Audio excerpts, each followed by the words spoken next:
here we have just reviewed the medial forebrain bundle and how crucial this is in terms of addiction. We have looked at the fact that this is in a very primitive part of our brain that has to do with survival of all species. And so addiction hijacks this area. And we have a cute little picture of a baby here because this baby is saying, I love my medial forebrain bundle because I'm able to experience pleasure. And this baby is also helping us remember that bonding that happens between parent and child that causes us to have pleasure from nurturing our children. So let's go on. Some more cute babies. Okay. So we have also been talking about that the way we study addiction at this level, we're somewhat simplifying it. Not somewhat, we are simplifying it.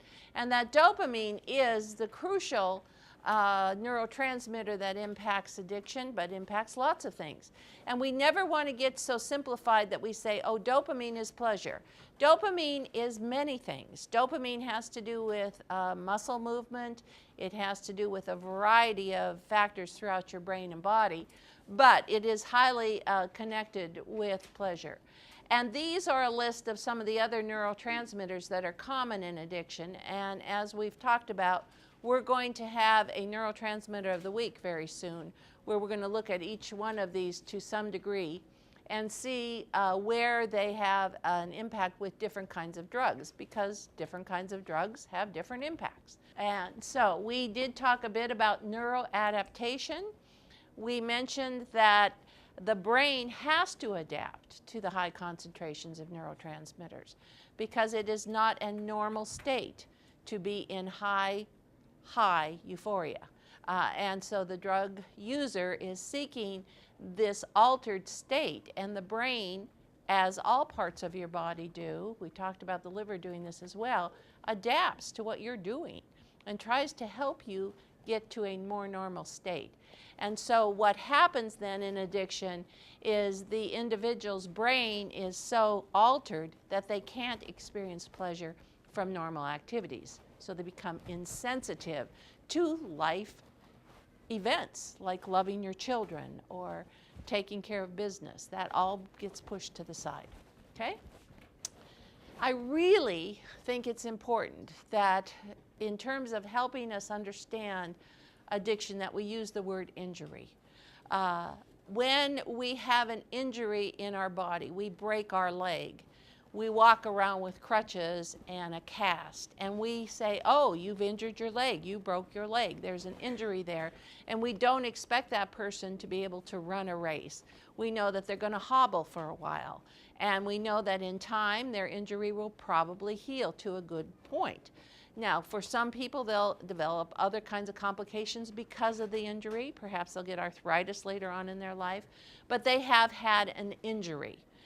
If we can start to use words like injury with addiction, we're going to help diminish the stigma associated with it. For example, if we put it on a mental health framework, we know that someone who is hallucinating because of their mental health disorder, we first of all know they're not operating normally within a normal range. But secondly, we can cut them some slack because we say, well, their brain is out of balance. They're not functioning right. It's not a normal brain. But with addiction, when people do behaviors, we make a judgment on the character of the person. We don't understand that this is also an injury. This is causing the person to behave in such a way that causes such severe behavioral and attitudinal and emotional responses. If we think about injury, that will help us. So, injury. When a person starts using, the intensity of the use, how long they use, is going to determine whether this injury is going to heal. And this is a huge question for people in early recovery. Will I get better? How will it be? So one of the things that's super important is we do that history. And what's amazing to me, and I think to you as well, is the resiliency of our brains to heal. So not only does our broken leg heal, but in many cases our brain heals. And if we were to ask a group of addicted people, how were you the first week you were off of drugs, how are you now that it's been 3 years? They would tell quite a story. They would say that first week, I was a mess. And today I function. I function quite well. Some people will also say that they believe they have lifelong complications from the injury to their brain. And we talk about that a lot, not so much in this class, but certainly in our survey class where we talk about post-acute withdrawal, although we will mention it here again. Post-acute withdrawal meaning for some people there is a complication that has resulted from the early life bombardment of very intense chemicals. So let's go on. There's something that's interesting, and your book talks about it. I have page 58 on this slide, but that's not accurate because that's based on an older edition of the book. But the satiation switch is a fascinating idea, and more than an idea. Obviously, you don't have a switch in your brain, a light switch, but we do have the capacity to say that's enough. I don't need more water. I was thirsty, I drank my water, that's enough. I'm satiated. We can sit down to a meal and we can say, great meal, I'm hungry, let's eat. And at some point we say, enough. Even if you bring out 2 more mints, I can't eat them. I'm satiated. It's enough. We do that with any of those survival behaviors, including sex. So at some point, it's enough. Let's go take a hike. So the idea here is perhaps addiction is a result of a malfunctioning satiation switch. Now, your HBO videos talk about this as the stop and go system. This is the stop system. And they suggest there, and I'm suggesting here, that that stop system is possibly not functioning correctly. That says enough, I've had enough. So people continue to use higher amounts, more amounts, whether it's a behavioral addiction or a substance addiction. Perhaps genetically their satiation part of their brain doesn't register correctly. And so I do definitely want you to be reading about this in your text. Let's go on. I won't spend a lot of time on this, particularly right now, but we will talk about this when it comes to particular drugs and how bodies differ. And I mentioned this last week when we talked about women's bodies are, of course, altering all the time based on hormonal cycles. And so there is some research going into when is the best time to integrate treatment with a woman in terms of her cycle. And so it's fascinating work, it's interesting work. I don't think we know enough about it right now, but it's definitely some research is going into this. Let's move on. So this is what we were talking about earlier, just a few minutes ago, the withdrawal symptoms that happen for people. And because we have talked so much about these survival instincts in the last bit of time, I really want to say that I know in my early days of treatment there were certain topics I avoided because I was uncomfortable with them, but they have a huge, huge impact on a person's ability to stay sober, to stay abstinent. And that is normalizing the fact that for many clients, sexual behavior is going to be very distorted initially with people. And we did talk a little bit about that in the past, that either people have no desire to have sex, they're extremely uncomfortable sexually because they've always used drugs while they're having sex. And so part of what's sad about this slide is that doesn't talk about those kinds of things. It doesn't even mention them because we never used to talk about that with people. And so people get to this place in their recovery in the first bit of time, the first year of their recovery, and they think, what's wrong with me? I'm not even normal anymore. And so we have to help them understand that's part of recovery. It doesn't happen for everyone, of course, but it's a common enough situation that can actually lead to relapse. Let's go on. So withdrawal is an ongoing process. Obviously, there's the immediate withdrawal when you get the drugs out of your body. But because of neuroadaptation and physical adaptation, people have a long time before they feel they're back to where they were prior to using drugs. And that can take, this last point here, from 4 weeks to 2 years before somebody is feeling that they are where they're going to be. And usually that first year is quite challenging. And we're going to have a term here called anhedonia.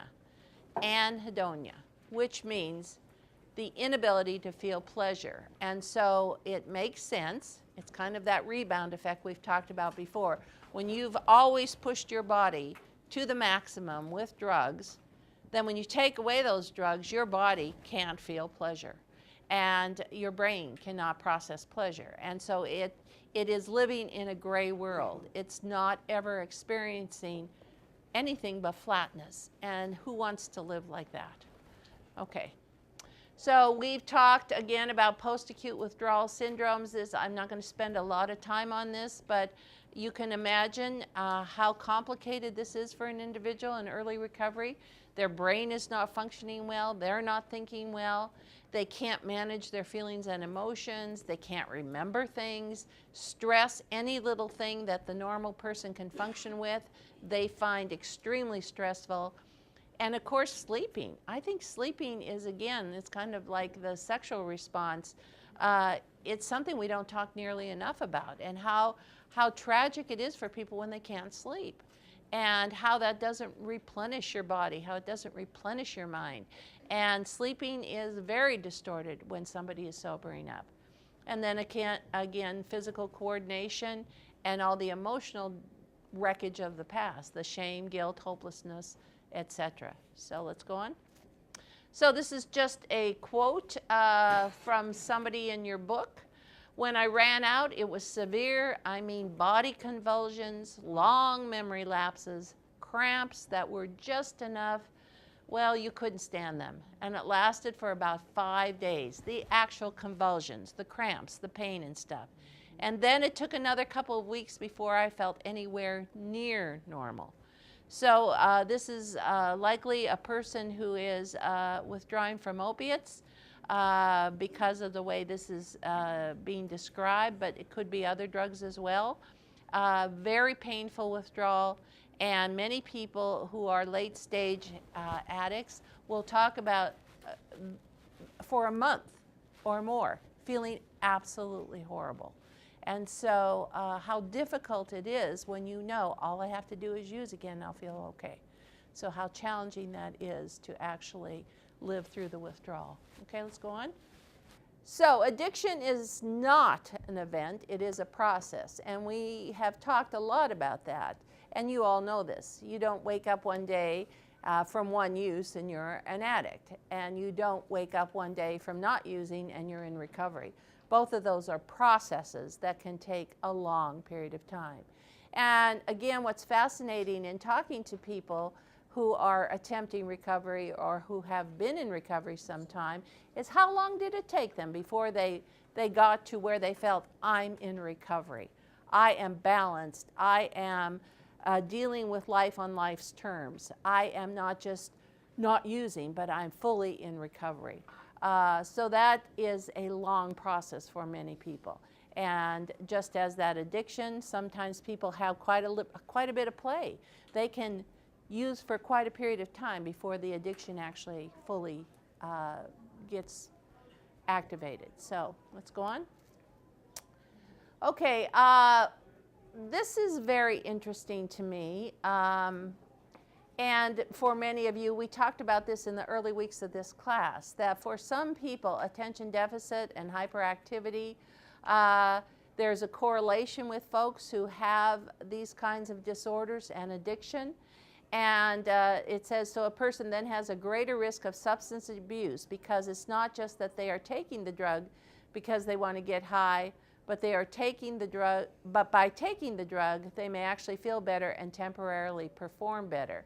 So this connection between seeking self-medication by using stimulant drugs to manage a brain that's naturally disordered is quite an interesting situation, and sometimes medications actually help to help a child feel normal, not have self-esteem issues. I have a family member who is living in Oregon and just recently wrote me about her son who has severe attention disorder. He doesn't have the hyperactivity, and how his self-esteem was just crashing because the teacher would give an assignment, the other students would, a worksheet for example, the other students would be through with the worksheet and he'd barely gotten his name on it.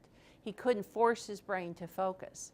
And so he hated school, he had no friends, he felt horrible about himself. And then as she began to seek out some medical help for this and recognize that the attention problem doesn't always connect with the hyperactivity. Some people are not hyperactive, but they have severe attention problems. And that proper medication, he's functioning normally now.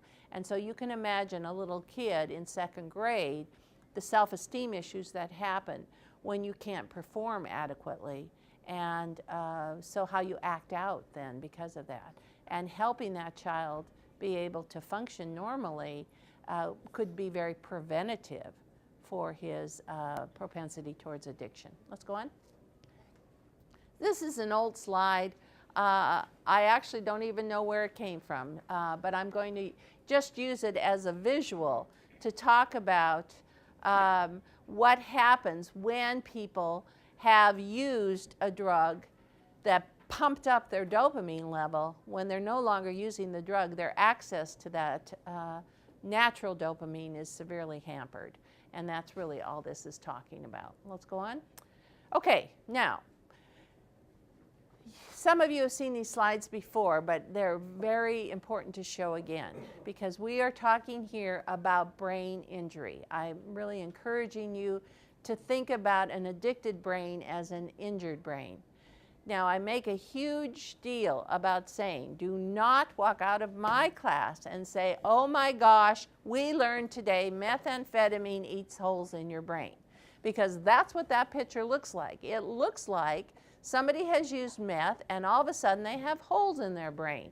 That, my professional reputation would be trashed if you did that. So I'm really encouraging you, and we actually have this on videotape now, that you know methamphetamine does not eat holes in your brain.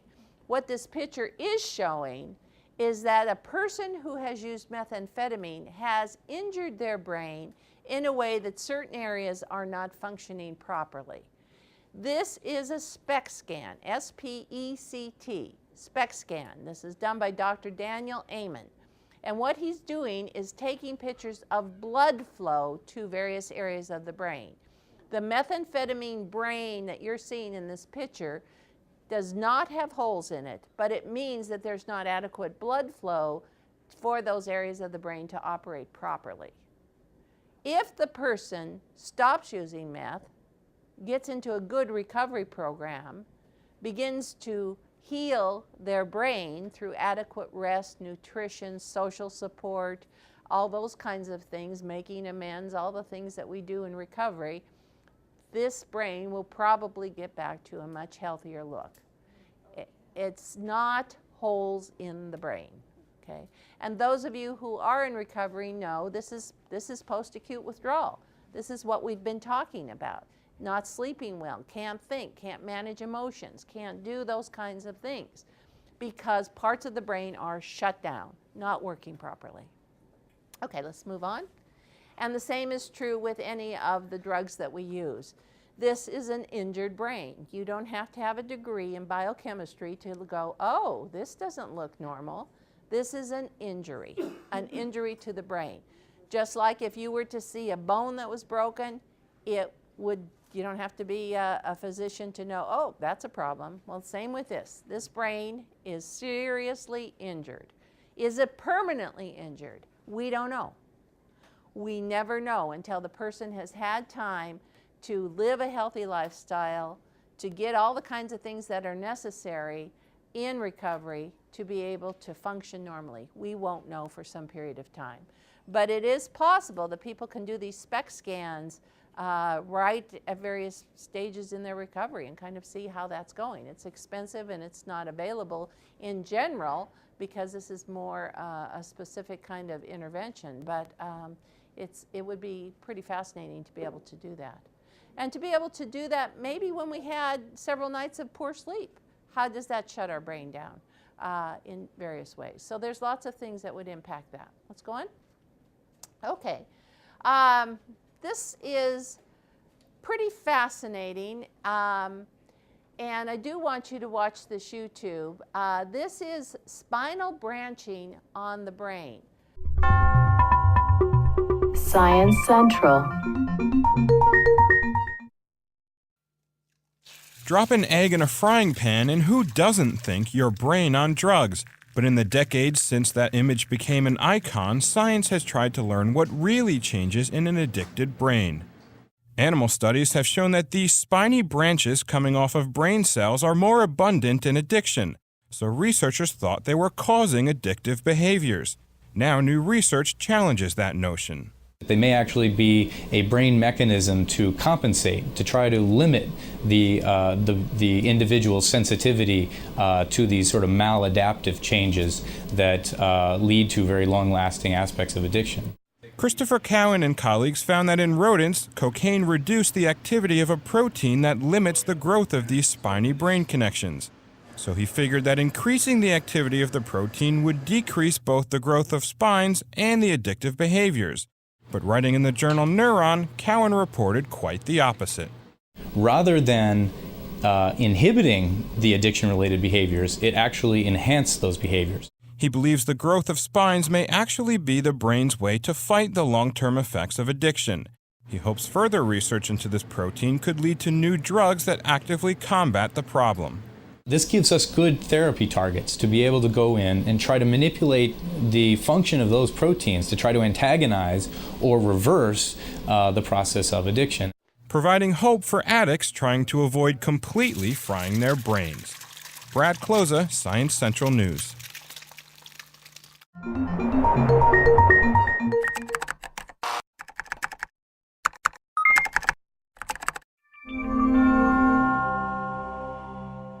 Okay, let's go on. Okay, so here's another one about changing the brain through 12 steps. Now, this is confusing for people because I just spent half an hour plus giving all kinds of information around physical injury to the brain. So why does making amends help you heal your brain? Why does admitting you were powerless over addiction help heal your brain? Why do these cognitive behavioral processes change the brain? If we break a leg, we reset it and cast it. And that's the intervention. But if we have an addicted brain that's been damaged, we don't go in there and start patching it up with super glue. We use 12 steps and other support systems. So how do we how does that work? So that's what we're going to see here in a minute. But just to highlight these points again, the inability to control use is caused by brain chemistry injury, and it is through not surgical means, but through healthy living that the brain begins to heal. So let's see what Patrick Kahn says about this. There was a recipe. We studied the people who were successful. They did certain things. Had a therapist. They had to be in a group psychotherapy with a therapist. They had to go to a 12-step meeting. And what became further defined for us is that it was just as you said. I'd go to meetings and it didn't work. I'd hear that. Well, I'd have you got a sponsor? Well, no. Did you ever give a meeting? No. Did you ever do service? What have you? It's really about getting involved in the process. Yeah. Did you ever do the steps? Right. 12 steps is about 12 steps. You got to do that. You can't just attend. Right. But we found when I started doing, after we did that, and I started taking this recipe and doing it with hospital people, patients, and following them. Right. the people who did that, they didn't slip. We found like 24% get the steps 1 through 9 in 18 months, and virtually nobody slipped if they did the work. That's what put me onto the fact how important it was. What I didn't know then, Joe, because science wasn't far enough along. Now we know why it works. Because in order to change the circuitry of the brain, you have to feel safe. Safety is the very first thing, because the brain will not change. And so, like for example, Amnesty International could not get torture victims to get into therapy until they put them in a room with other torture victims. That you have to be with people who really know and can nod their heads. I know exactly what that feels like. Yeah, I talk about that a lot with referencing that, which I learned from you, is that it's the mutual suffering that other people went through, prisoners, to where they don't have rapport with other people that haven't kind of been there in the trenches. It's very important for that floor level of safety. And then the other part, one of the biggest things that will change your brain more than anything else, a story. Which is what the 12 steps are about, because the story is the most cognitively complex. In other words, it's the hardest thing a brain does, is to assemble a story. So addicts have to assemble their story. All right, let's move on. So this is just an article talking about talk therapy, and it is very confusing for people how going to speak to someone can be helpful in such serious mental health and addictive processes. Why would talking be healing? And so this is similar to what you just saw on the YouTube with Dr. Patrick Carnes. It has a lot to do with safety. And for a child, we've talked a lot about infants. Growing up in a safe environment allows their brain to naturally unfold. But if they're in a high-intensity crisis situation, their brain does not unfold naturally. And so there's pretty severe situations there. Let's keep going. Okay, this is another universal point that I can't stress enough for you to really, really, really integrate this. Serotonin is a natural neurotransmitter in your brain. Everybody in this room has serotonin, just like everybody in this room has dopamine. Serotonin is naturally produced in your body and functions naturally. However, it can be very strongly implicated, and the system of serotonin can be strongly changed by taking psilocybin mushrooms.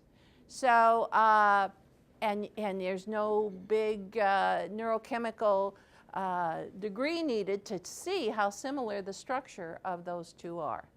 This is saying that whenever you take, the last slide, whenever you take a drug, it matches the natural neurochemicals in your brain.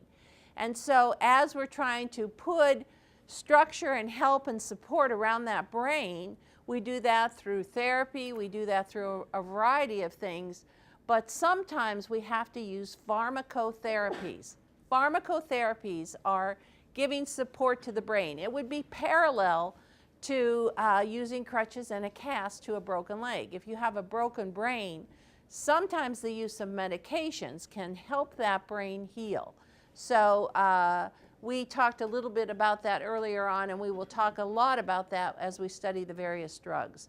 But certainly we know that most commonly with nicotine replacement, that sometimes as the person's brain is healing, a nicotine replacement drug to help them stop smoking sometimes gives them the edge to be able to stop. Go ahead. So here it is. Addiction is a disease of brain injury. It is not a willpower problem.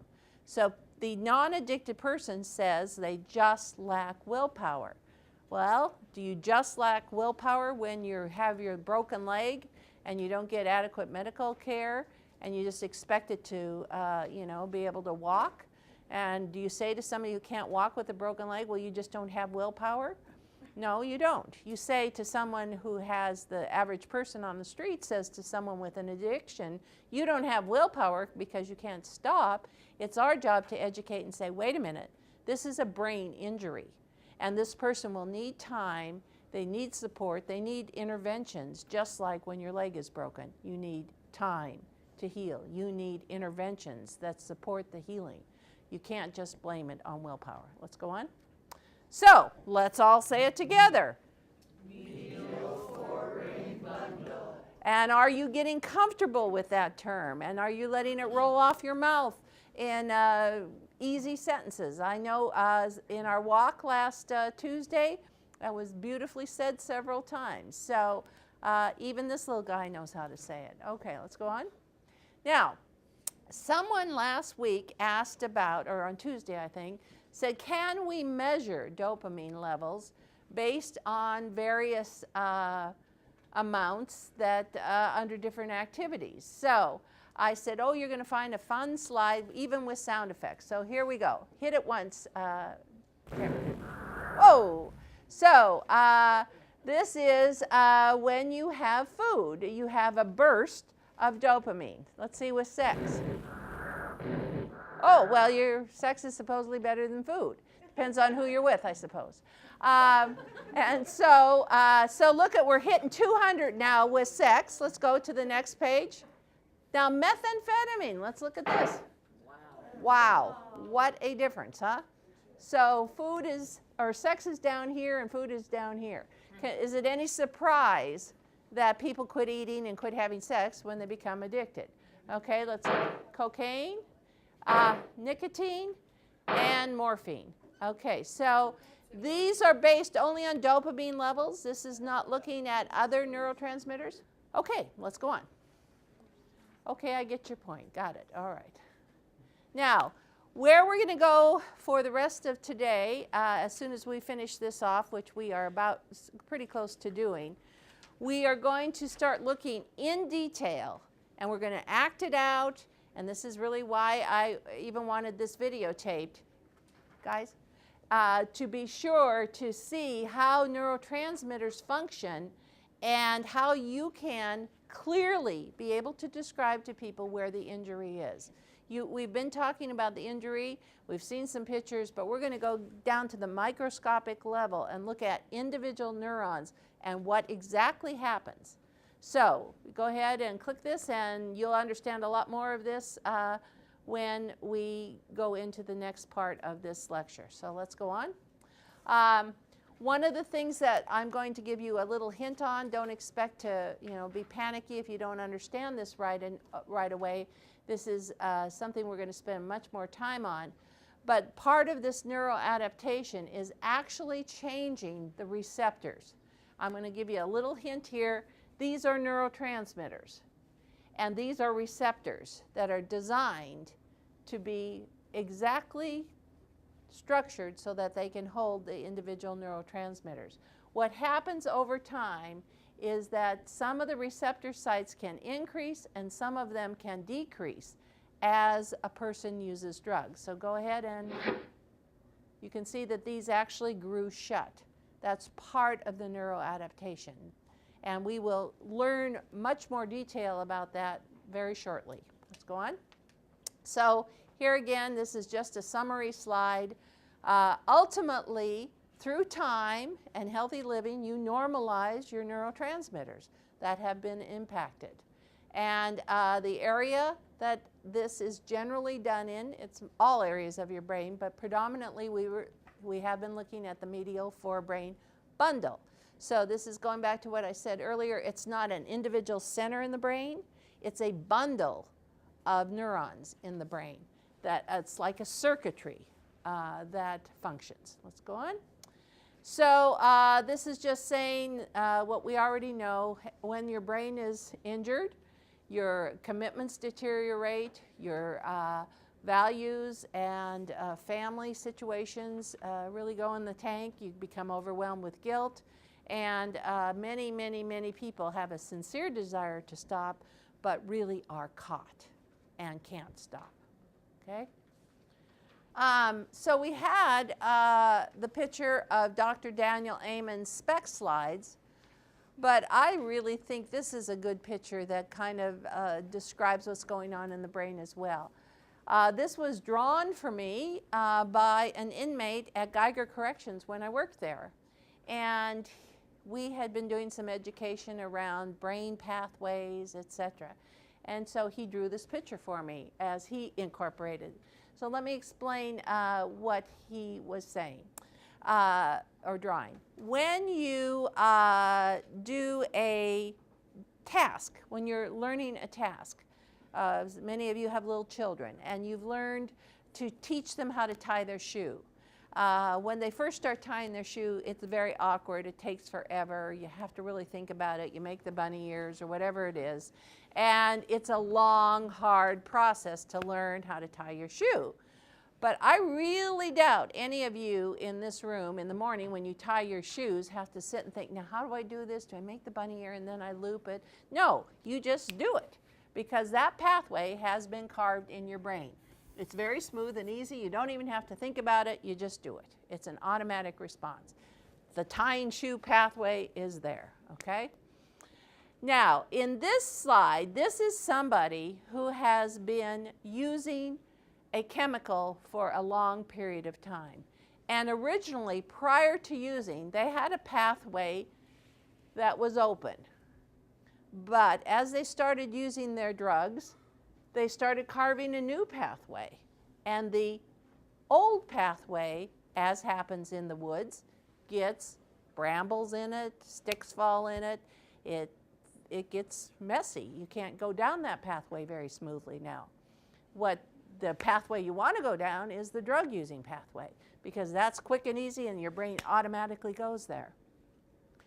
What recovery is about is using a variety of tools to re-clear that old pathway, the healthy living pathway, and eventually allow this pathway to be too hard to go down, that you start to use the normal healthy living pathway. This one will not disappear, just like this one didn't disappear. It will not completely disappear, but it will be less difficult to go to unless there's extreme circumstances, if you use the tools. So what are the tools?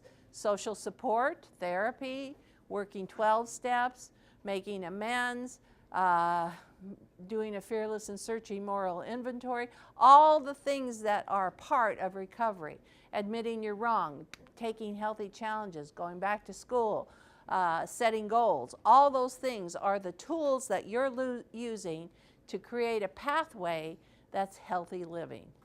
And so this is a really good description, I think, of pathways in your brain. Let's go on. Okay, so this last few points. MFB is medial forebrain bundle. That is where addicting drugs work. It says in yellow here, not the cortex. The cortex is your higher thinking brain, okay? So that's where you go, gee, I really would rather sleep in today. It's a Thursday and I've had a tough week. I think I'll skip class.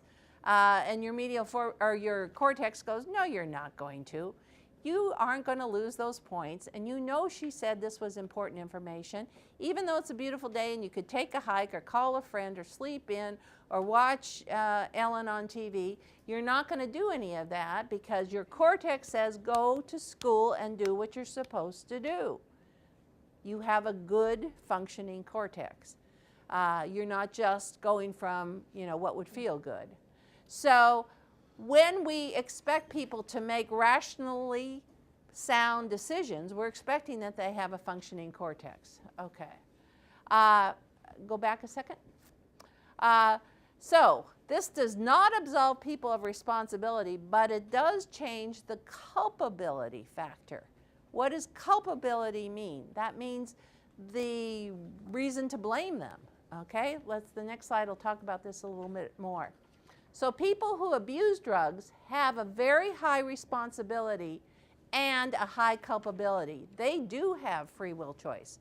So if you're not fully addicted, you can make a good choice. You can use your brain to decide, no, this isn't a smart thing to do. But when you really have the disease of addiction, the injury, the deep brain injury of addiction, you do have some responsibility to get the help you need. but the blame that we place on you has to be adjusted. So that's why we have things in our country today like drug courts that says, yes, you have to be held responsible, but we're going to give you a chance to get the treatment you need and then remove the charges that you're under. And I think we're pretty close here. Let's go again. And let's look at this one on, oh, I hope this isn't the same one on the memory bumps, but let's check it out and look at this one. The reasons that people give up their compulsive use of psychoactive drugs vary, but they almost always include survival. It's gotten progressively worse. You know, as I've gotten older, medical problems. When addicts decide to stop using their drug of choice or favorite compulsive behavior and enter treatment, they go through 4 phases: detoxification, initial abstinence, long-term abstinence, and recovery. You know, I had no intention of being sober for good. But after a few months, it worked. The main obstacle to any stage of treatment is relapse. And since cravings lead to a slip, which leads to a relapse, learning how to control cravings is crucial for recovery. Craving is caused by the sight, smell, or taste of the drug itself, a using partner, a place where the drug was used, and most any memory of one's drug-using career. Memories are imprinted on the dendrites of nerve cells. Dendrites are tiny fibers that receive messages from other nerve cells. Memories are retained as tiny bumps, known as dendritic spines. These protrusions grow when stimulated by a sensory input. If the input is important, the dendritic spines, and therefore the memory, becomes permanent. The more it is used, the more permanent it becomes. Now, growing up, many people drank alcohol, used other psychoactive drugs, or engaged in compulsive behaviors, and have thousands of memory bumps of how, when, and where they used, and the feelings those activities triggered. By the time I was 11, I was looking for something outside of myself because I couldn't live within myself. I was really depressed. I was actually suicidal. I remember suicide feelings at 10 years old. And I, at that point, started to drink alcohol. Since these addictive drugs and compulsive behaviors are psychoactive and work on the survival brain, particularly the reward reinforcement circuit, they have an exaggerated influence on the dendrites. The memory bumps grow in number and in size until they become permanent influences on one's behavior. Can addiction memories be erased? Can stop-and-go switches be repaired? The fact is, most memory bumps are permanent and can't be changed. They are with us for a lifetime. But what can be changed is the strength of the connections from one bump to another. Strong memory bump connections encourage compulsive drug use and behaviors. Weak ones encourage recovery. This time I was done. I mean, I couldn't take any more. I couldn't put any more bad memories inside my head. And I figured, well, let me just give this a try and let's see how it works out. And for the last 18 months, I've been sober. Any response to a craving should be automatic, because craving arises in the old emotional brain, which is more powerful and reacts faster than the new thinking brain. Relapse isn't really that much about willpower. It's about what has happened to the brain with addiction. The brain, with its memory spines, becomes hypersensitive to drug triggers, and those drug triggers can lead to slips, and slips can lead to relapse. To better understand this hypersensitivity, maybe it's useful to think of it sort of like an allergy. Say like an allergy to a bee sting. If someone with that allergy gets stung, they react, they swell up, and they can't breathe. It doesn't matter if they are moral or immoral, sane or insane. They will react badly. Their life will be threatened. A similar life-threatening reaction happens with an addict. Allergy, I don't know what you want to call it. Allergy, poison, whatever it is. It just don't work for me. That's all I know. The main difference between the two allergies is that people who are allergic to bees don't play near a beehive. This is because their memories only consist of the bad things that happened to them when they got stung. Whereas with addictions, they have good memories as well as bad memories. So even if addicts' lives are in shambles, they still have a strong tendency to recall the good memories first, which then trigger the reward pathway and lead to relapse. If I ever pick up a drink, I know exactly where that drink will take me to. It doesn't matter whether it's a beer or a near beer or whatever it is. It will take me to the same spot. You know, and it took me a long time to realize that. So this is susceptibility to return to drug use, and there's a lot of ways that we are trying to understand that, and that there are some biological markers of this. I'm going to keep going for now. And just knowing again the cues of craving, we've talked about those over time. The endogenous means comes from within. That's a natural imbalance that some people have either prior to drug use or because of drug use. Certainly high stress triggers those needs. Mental illness triggers those needs, and being in high environmental cues. This is why for some people going to family reunions or being around using people can be very high risk for relapse. So this is actually where I will stop. This is the last slide I'm going to say for right now. And that is a very powerful, very important slide. You always want to understand where information comes from. So this comes from the Journal of the American Medical Association. This is the gold seal, okay? You don't get any better than the Journal of the American Medical Association. And they said relapse rates for drug-addicted patients are compared with those suffering from diabetes, hypertension, and asthma.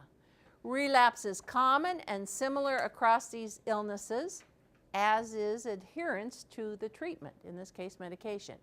Thus, drug addiction should be treated like any other chronic illness, with relapse serving as a trigger for renewed intervention.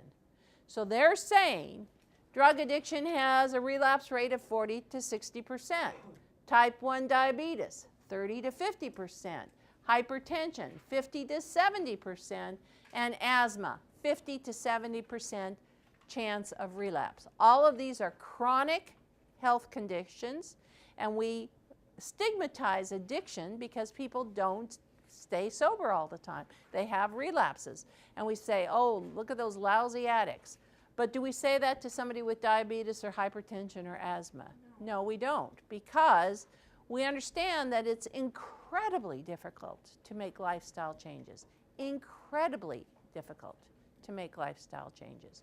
And to treat a chronic disease requires extreme persistence in doing your treatment, and not everybody can pull that off. When we come back, we're going to start our section on neurobiology, and so let's take a 20-minute break. We'll start back at 22.